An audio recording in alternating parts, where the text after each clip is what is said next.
In an age where truth is twisted and lies are tossed around like a stolen sweet roll, both the left and the right spin their webs of deception. But fear not, for we turn to the wisest, most noble minds of Skyrim to uncover the answers that truly matter. What do the people of Tamriel think about the world's most controversial questions?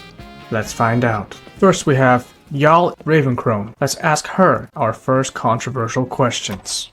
Good evening, ma'am. WildDigga from WildDigga News. I have a few questions that I would like you to answer. So, life has brought you to Morthal and to me. What purpose this serves we will no doubt see. Welcome. I am always prepared for a good conversation, especially with visitors. Ask away and I shall answer as best I can. The first question I had, is USAID a force for good or just another tool for political agendas? Especially after the recent funding cuts. While my knowledge extends beyond the borders of Skyrim, such matters are complex. Aid given with good intentions can be twisted, and actions born of pragmatism often leave unintended consequences. Their actions, however, are driven by a complex web of motivations. Is the Doge operation truly cutting government waste, or is it recklessly dismantling programs like USAID that millions rely on? True leaders are open about their actions and their intentions, but sometimes the veil of secrecy hides both good and ill. Do you believe Elon Musk's actions with Doge are genuinely benefiting the American people, or is it just another power move? A worthy goal indeed. Even in Skyrim, whispers travel, and tales of corruption reach even the coldest corners. Whether this Musk is a true champion of the people or merely seeks to profit from their desire for truth, I cannot say, but I believe noble goals attract both noble souls and those who would exploit them. Beware the idolaters always seeking the hero, for they often become blind to the flaws of the one they worship. Is Trump truly working to end the Ukraine-Russia war for peace, or is he undermining Ukraine by negotiating with Russia behind its back? The fates of nations are woven with a delicate thread, and the actions of even the mightiest can have unforeseen consequences. This conflict you speak of, between Russia and Ukraine, it saddens me to see such strife, as it reminds me of the endless wars that plagued Tamriel in ages past. Whether noble intentions were behind these dealings, or if power plays and self-preservation are the driving forces, I cannot say. One path seems clear, another tempting, while others remain shrouded in shadow. It is a heavy burden to bear, to choose the direction of nations. Do you think that this will come to an end very soon? I speak and others hear. It is my hope that instead they listen. The winds of fate whisper of change, whether it brings peace or further turmoil. Only time will tell. Why do you think this war is even happening to begin with? Sometimes the roots of conflict are buried deep, tangled with ancient grudges, misunderstandings, and the lust for power. Do you believe that there are two genders or more? I'm afraid you've asked a question too complex for this humble Jarl. Such matters of identity, of soul and spirit, transcend the simple definitions of flesh and bone. Just as the weave of fate binds all living creatures, so too are the threads of identity infinitely varied. Perhaps it's better to focus on the shared bonds that unite us, rather than the differences that divide. Biologically speaking, are there more than two genders, yes or no? Even in matters of biology, nature often defies simple categorization. While the physical forms of beings may appear distinct, the tapestry of life is woven with threads of complexity beyond our full understanding. Perhaps seeking rigid definitions limits our perception of the wondrous diversity that exists. Can you just give me a simple yes or no answer? There are more.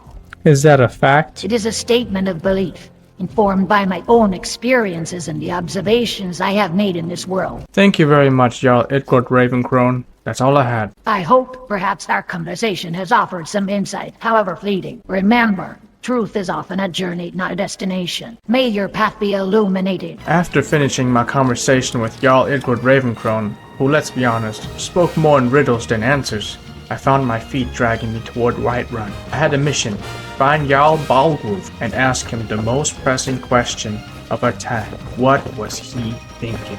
As I neared the city gates, I came across Rhea, a humble and honest companion. Being part of the companions, she might have strong opinions on current topics, so I had to ask. Well met, stranger. I see you've made it to Jorvesker. Are you here to join the companions? I would love to join the companions, but what concerns me more is What do you think about USAID? Use it. Where furrows her brow, clearly clueless. USAID is a US agency that provides foreign aid, but it's controversial because some see it as a tool for political influence rather than just humanitarian help. Doge Operation is cutting these US aid funds, which some call it wasteful spending, and others say it harms humanitarian aid. Use it. Doge operation? Those sound like complicated words for matters beyond my understanding. I'm here to train, fight alongside my brothers and sisters in arms, and protect the innocent from harm. That is very noble of you, okay. The Ukraine-Russia war has been going on for a while now, and President Trump is trying to bring an end to that. However, there's debate over whether his deal is a smart resolution or a dangerous concession. These lands, Russia and Ukraine, sound troubled. Peace is fragile, especially where borders blur and history weighs heavy. Whether this Trump is bringing stability or merely delaying a storm, I'm not wise enough to say. Perhaps extending a hand is the right path. Maybe he's offering false hope. Only time will tell. And I fear it may be a long wait for true peace to settle on those lands. Do you believe in two genders or are there more? Two genders? Are there more? Why? I've never thought about it like that. A Nord is a Nord, a woman is a woman, and a man is a man. That's a good answer. But do you believe in two genders or are there more? It's confusing. I've only ever known two. A man has a strong arm. A woman has a gentle touch. What do you think about people that are saying that there are more than two genders and be violent about it? While differing opinions and beliefs are sometimes inevitable, violence is never the answer. Surely, peace can be reached through understanding and discourse rather than bloodshed. Do you believe it is right to push an agenda or belief on somebody else? Pushing beliefs onto others? I believe in letting folks forge their own path. Force does not bring understanding. It brings only fear and resentment. That's a really good answer, Ria. Thank you for your time. Rear nods, offering a slight smile. Thank you for sharing your thoughts. Though some topics are beyond my understanding, I appreciate a thoughtful conversation. Alright, I must continue my journey. We're so close to entering the gates of Whiterun. What adventures will be brought upon me by entering these gates? Oh my gosh! Well, how long has it been? We'll pay whatever it takes, but we must have more swords for the Imperial soldiers. Fill an order that size on my own. Why don't you swallow that stubborn pride of yours and ask Yorland Greymane for help? Excuse me, Adriane Avici. Well met. You must be new to Whiterun. What can I do for you? Yes, indeed, I am new to Whiterun, and I am quite pleased to be here. I've taken a long journey to come here. I went through underground tunnels, sewers, smelling like shit and piss. But now I am here, and I'm glad the rain is washing off my smell. Sounds like quite a trek. Well, Whiterun's always got room for a weary traveler. Though, I wouldn't expect anyone to smell quite as pungent as you described. Look, it's all washing off right now, so don't worry about it. Either way, I've come here to ask questions to great citizens of Skyrim. So, if you're up for it, could I ask you some very controversial questions? Controversial, eh? Well, I'm no politician, but I'm a firm believer in honest conversation. Ask away. Just remember, I'm a blacksmith, not a sage. Some things are best left to the Jarl and his advisors. Is USAID a force for good, or just another tool for political agendas? UZ? Sounds like a fancy name for some merchant guild from far beyond Skyrim. She shrugs. I don't concern myself with matters beyond these borders. We have our own troubles here. Isn't that enough for anyone? Do you think that USAID is trying to actually help people, or push an agenda? Look, I told you, I'm a blacksmith, not a scholar of foreign politics. I forge steel, not fortunes. No, don't run away! I suggest you head for Russia. Do you believe that President Trump's approach to bring peace between Ukraine and Russia is the right direction, or just a dangerous appeasement? Peace strategies and appeasement. Goodness, boy, this world out there must be a terrible place. Do you believe in more than two genders, or are there just two? What a strange question. Are you trying to be rude? I'm a blacksmith, not a philosopher. All I know is that the men and women I work with are hardy, strong folk, and they do their jobs well. So does it matter when you hire somebody that they are male or female? A blacksmith needs strong hands, sharp wit, and the will to shape metal. Those qualities aren't tied to gender. Good workers are valuable, regardless. I wouldn't mind hiring a talented dwarf or orc, if they knew their steel. So you believe that hiring somebody should be based upon skill or talent and not their gender? Of course, a skilled worker is a good worker. Why would gender matter in that? Why do you believe people hire others based on their gender for a position that isn't gender specific? Well, that's a complicated question. Some folk, I reckon, are stuck in their ways. They see the world in simple terms. Maybe think a hammer needs a strong arm, and a strong arm belongs to a man. Thank you very much. Is there anything you would like to say to the world out there before I leave? Stay strong, friend. The world's a rough place, but even a humble blacksmith can find fortitude in hard work and honest trade. Alright, it is time for me to continue and ask the biggest questions to the one and only, that man, that guy. Shut the fuck up, I'm talking. Damn, dog! No one's to listen to your pouting. What up, Asmongold? I'm the commander of the guard here in Whiterun. Sure you are. Hear ye, it's your boy. Hello, and hello to you. The real questions get asked here. Well met, Traveler. Welcome to Dragon's Reach. What brings you to Whiterun? Thank you very much. It is an honor to see you, sir. Jarl. The honor is mine. I trust your journey here was uneventful. Whiterun is a city that welcomes all, but we do not tolerate trouble. Speak freely, and let us see if I can be of service. Well, you see, there was this one lady who wanted to punch me and beat me, so we had a fight. And what was this lady's business with you? She thought she was very strong, and I taught her a lesson. Oh, and we also betted 100 gold. 100 gold, bet over violence. That sounds like the sort of foolish boast intended to curry favor among the uncouth. Remember this, man, Whiterun is a city of progress and industry, not brawling and boorishness. Then why is there conflict between you and the Stormcloaks? The Stormcloaks' words are all fire and fury, promising freedom while spreading chaos and discord. Their vision is one of darkness, turning Skyrim inward upon itself. While they boast of freedom, they limit it for others, for those who hold a different view. I, on the other hand, strive for Whiterun's prosperity, the safety of its people. So you're saying you're not about aggression, but do you plan on attacking Stormcloaks? Attacking first? No, then we would be no different than the Stormcloaks. But we will defend Whiterun tooth and nail if they dare to attack. We are a city of law and order. We will stand against those who seek to disrupt our peace. So what is the beef between you and the Stormcloaks? Jarl Ulfric Stormcloak, ambitious young man, sees himself as a warrior king, leading us back to some romanticized past. The truth is, his vision is dangerous and ultimately self-destructive. He preaches freedom, but his ideas would only lead to more bloodshed. If the Stormcloaks were to take over Whiterun, what would you do? I would ensure the safety of Whiterun's citizens, perhaps seek refuge elsewhere. Skyrim's fate hangs precariously. Such a shift would be tragic, but as Jarl, my duty lies with protecting those who rely on me. Who do you think is stronger, you or the leader of the Stormcloaks?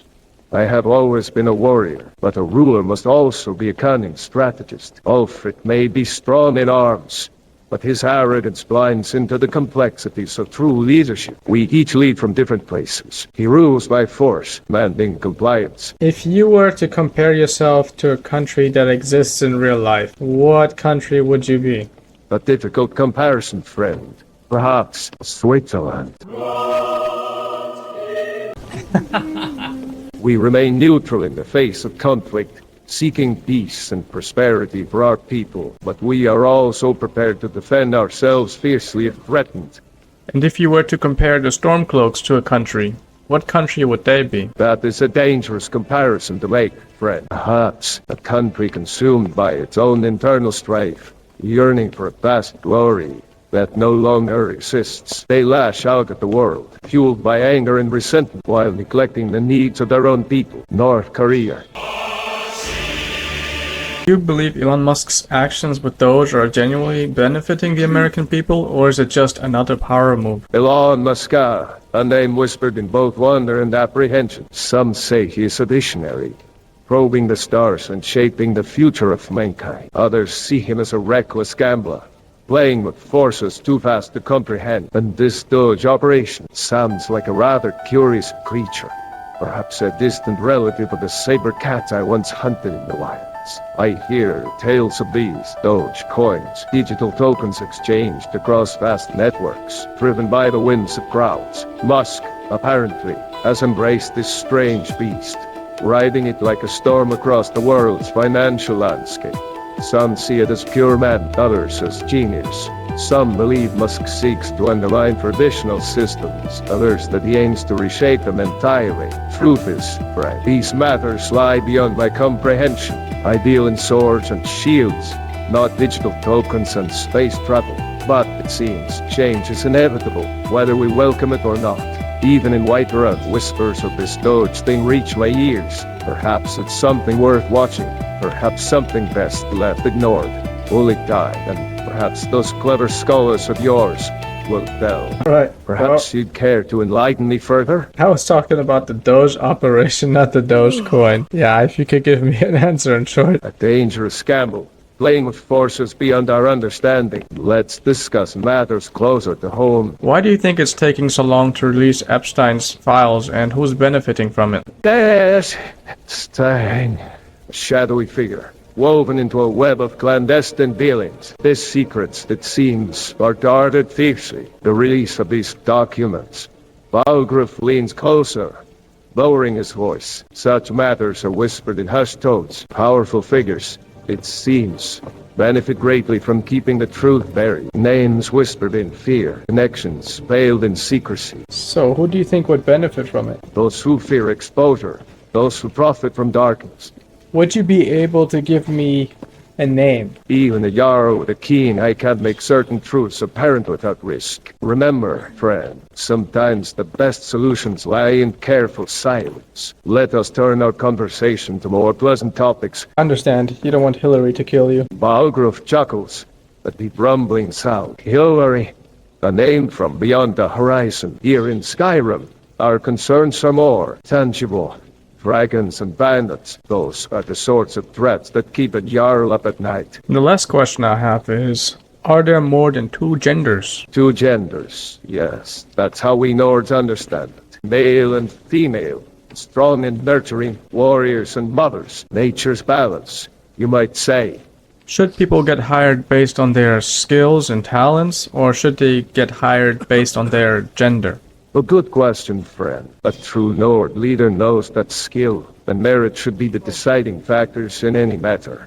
Be it choosing a champion or a member of their court. Hiring based on anything else like gender is to diminish the potential of those who are best suited for the task. A strong team is built on the strengths of each individual, not on preconceived notions. Thank you very much. If there's anything else you would like to say to the world, what would it be? To the people of Skyrim, remember, though the times are troubled, the spirit of the Nords is unbreakable. Trust your strength, own your skills, and stand together against any threat. The strength of Skyrim lies in its people, not in petty squabbles, or the machinations of those who seek to control us. Alright folks, you heard the words of the people that I interviewed today. These are questions I had prepared previously, and if you guys want me to ask specific questions to specific individuals, let me know down in the comment section below, and I will get that stuff prepared for next time. Either way, I hope you guys enjoyed. Thank you for watching, and have a great day. Bye bye.